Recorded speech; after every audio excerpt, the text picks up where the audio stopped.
이번엔 무슨 영화인가요? 호타루 노 하카. 반딧불의 묘입니다. 호타루죠, 호타루. 예, 호타루 노 하카. 자, 내용은 어떤지 들어보겠습니다. 호타루가 반딧불이요? 예, 반딧불의 묘는 1988년 다카하타 이사오의 애니메이션. 다카하타 이사오. 예, 다카하타 이사오의 뮤지컬. 다카하타 이사오의 애니메이션. 미야자키 하야오와 라이벌이죠. 예. 스튜디오 지브리. 그렇죠. 예. 미야자키 하야오와 양대 산맥으로 평가되는 사람이고요. 우리 뭐 많이들 아는 만화, 뭐 추억은 방울방울, 평성 너구리 전쟁 뽐뽀코. 그리고 또 우리 어렸을 때 뭐 TV에서 많이 봤던 뭐 알프소녀 하이디라든지 엄마 찾아 산말리라든지 빨강머리 앤이라든지 이런. 플란다스에게도 여긴가? 예, 예. 저기 코난도 여기 아닌가요? 네, 미래소녀 코난. 미래소녀 코난도 있고, 예. 정말 그분이, 맨날 기다려. 그럼 미야자키 하야오랑 같이 한 거지. 네, 그분이 만든 영화입니다. 전쟁 영화죠. 예, 전쟁을 배경으로 하고 있는. 자, 반딧불의 묘는 굉장히 좀 컨트로버셜한 작품 같아요. 특히 한국 사람들이 보기엔. 왜냐면 우리 광복 당시 그 일제치하 끝나고 그때 일본은 태평양 전쟁의 말미 도쿄 동경 폭격하고 그때를 배경으로 했기 때문에 우리한테는 남일도 아니면서 굉장히 남일이면서 좀 가슴이 아프죠. 그거 보면 우리는 더블로 아프는 것 같아. 그 그다음에 영화는. 우리는 6.25가 있었으니까 한국 전쟁 때문에 비슷한 게 있지. 그러니까 우리는 그렇죠. 일본이 패망했다는 얘기는 우리의 광복이잖아. 근데 우리 또 그 다음에 겪은 전쟁 때문에 비슷한 상황을 또 겪은. 그렇죠. 그 전쟁의 희생자는 근데 똑같죠. 그 피해를 보는 사람들은 똑같아요. 아까 우리가 얘기한 쉰들러 리스트에서의 그 수많은 몇 천만 명의 죽은 사람들도 군인보다 민간인은 훨씬 많거든. 영화 줄거리를 좀. 이게 뭐죠 지금? 언제 끝낼까 하고 있어. 반딧불의 묘. 반딧불의 묘. 호타루 노 하카. 반딧불의 묘 근데 약간 이 호타루 노 하카. 예. 자꾸 호타루 하면 저기 일본 여자가 나온 호타루의 빛 자꾸 그 드라마 생각나거든요. 호타루의 빛이라고 영어 드라마가 있어. 좀 그래? 코믹한 드라마. 예쁜 너 그런 거 배우 나오는. 너 일드 보냐? 일도 가끔 보죠. 그래? 안 볼 이유가 뭐 있어. 재밌는 것도 네, 많아요. 많이 보시고요. 그 반딧불의 묘는 이거 사실 묘가 무덤 할 때 그 묘죠. 그래서 사실 이거 제목이 약간 반딧불의 묘, 일본식으로 한 것 같아요. 그냥 번역을 해서 반딧불 무덤 했으면 예뻤을 텐데 반딧불의 묘 이렇게 일본식으로 묘가 들어가니까. 직역했죠, 직역을 했고 그런 영화들 굉장히 많아. 우리 7, 80년대 보면은 일본에서 개봉했던 거 다시 들어와서 했기 때문에 포스터부터 글씨체 다 똑같이 했죠. 일본식으로. 근데 이 반딧불의 묘는 오누이의 얘기예요. 오빠와 여동생. 이거 정말 좀 타칭하는 말이잖아, 이게. 아까 김 PD도 자기 여동생 얘기했는데 우리 70년대 얘기했는데 이게 진짜 그 얘기야. 그거보다 훨씬 심하지. 전쟁통의 오빠와 여동생. 그렇죠. 근데 얘네들이 뭐 중학생이랑 뭐 이렇게 학교 가기 전인가? 세츠코가 여동생이고 세이타가 오빠죠. 오빠인데 오빠.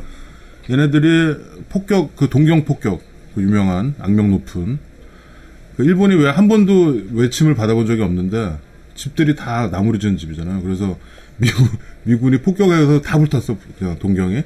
그래서 그 통에 엄마가 죽어. 아빠는 군인인데 안 돌아왔고 얘네 둘이 이제 낙오돼서 여기저기 먼 친척집에 가가지고 눈칫밥을 먹는면서 살다가 그 눈칫밥을 못 견디고 나와. 그러다가 굶어 죽나 뭐 하여튼 뭐 비참하게 죽는 영화예요. 이게 영화가 무슨 그 동굴 같은 데 살잖아요. 나중에 동굴 같은 데서 살고. 방공 같은 데 사고 방공호. 개구리 같은 거 잡아먹고 먹을 게 없으니까. 동생 병 걸려서 막. 근데 우리 부모님 세대한테 물어보면 우리도 이랬거든. 우린 6.25라는 더 험난한 전쟁을 겪었잖아. 그때 그 비참함을 알 수 있죠, 이걸로. 근데 우리가 2차 대전의 가해자라는 이유로 일본을 이 영화를 보면 여러 가지 생각이 많이 들어요. 사실 나 처음 이 영화 봤을 때는 그래 니들 쌤통이다 약간 이런 느낌이 좀 있었어. 니들도 당했구나. 근데 좀 생각해보면 희생자는 결국 우리 죄 없는 다수고 전쟁을 일으키고 정치적인 이유로 일으키고 침략하고 이러던 어떤 위정자들 때문에 엄청나게 많은 사람들이 죽고 그거에 대한 책임 아직도 지지 않잖아. 그런 거를 많이 생각하게 해줘. 근데 그런 거 다 떠나서 이 오빠와 여동생의 그 안타까움이 반딧불이 이렇게 밤에 이렇게 반짝반짝거리는 걸 보면서 근데 그 다음날 다 죽어 반딧불. 그래서 애가 이 반딧불을 파묻잖아 세치코가. 그러면서 반딧불의 묘야 그게. 근데 결국 자기 그 오빠가 파묻죠 결국에. 아까 우리가 들었던 그 씬은 얘네들이 이 영화에서 그나마 조금 밝았던 부분이야. 둘이 행복한 이제, 시간을 보내는 네. 바다에서 야 넓은 목욕탕 같네 그러면서 멱을 감는 거죠 바닷가에서 바다에서.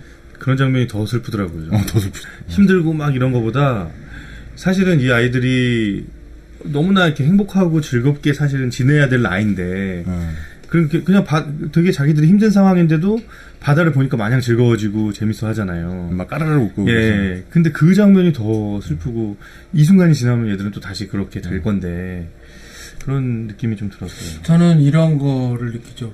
청소년이잖아요. 청소년이 고아가 되는 과정이고 상황이 어려우니까 사람들이 다 굉장히 날카롭고 배타적이고 이기적인 거야.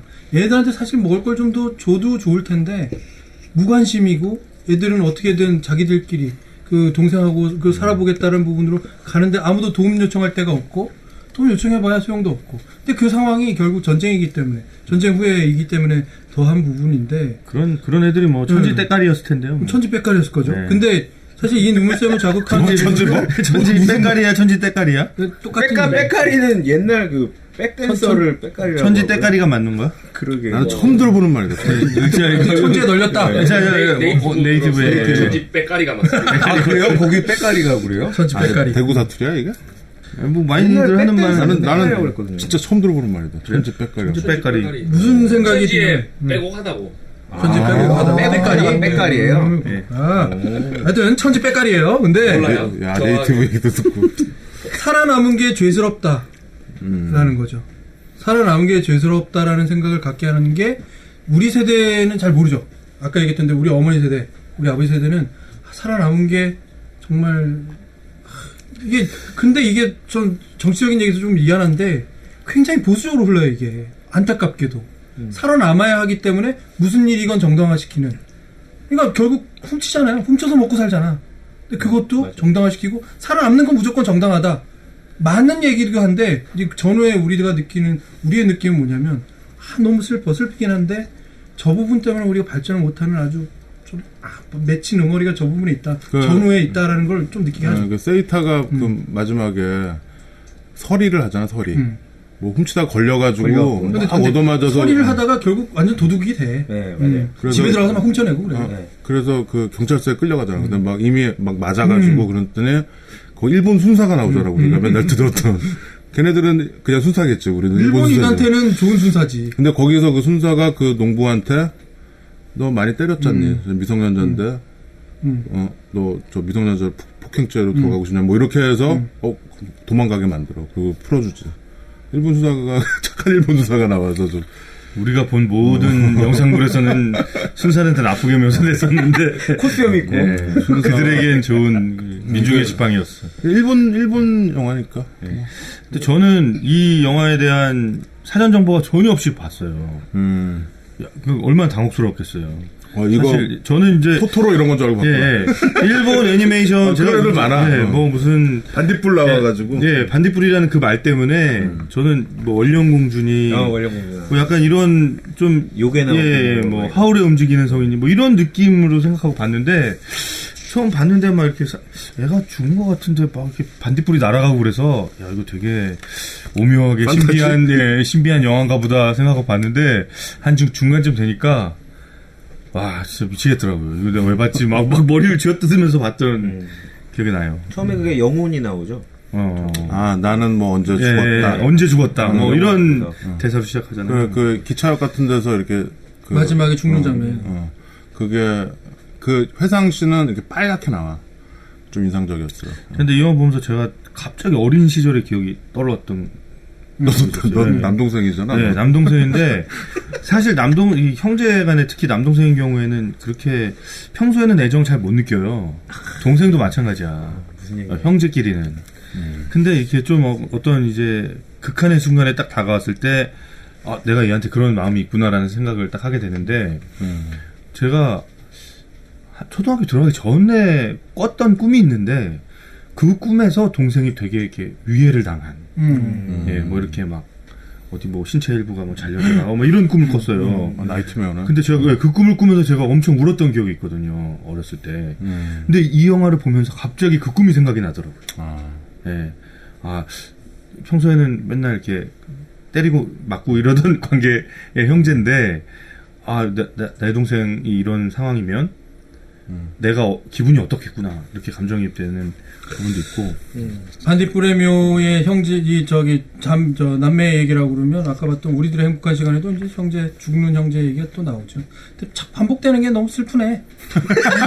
오늘은 슬픈 날이야. 어쩔 수 없어. 아니, 근데 짜증나. 그 잠깐 AS 잠깐 하려고요. 그 네. 아까 전에 그 오장님 말씀 중에 그 동경 그 폭격 계속 나오는데 여기서의 그 배경은 고베거든요. 아, 고배. 고배요? 네, 동경 대폭격이 아니라 고배 대폭격이네. 아니, 어디든 안 그랬겠어? 고배를 어디든 했나 안 보네. 그랬 고배를 드셨네.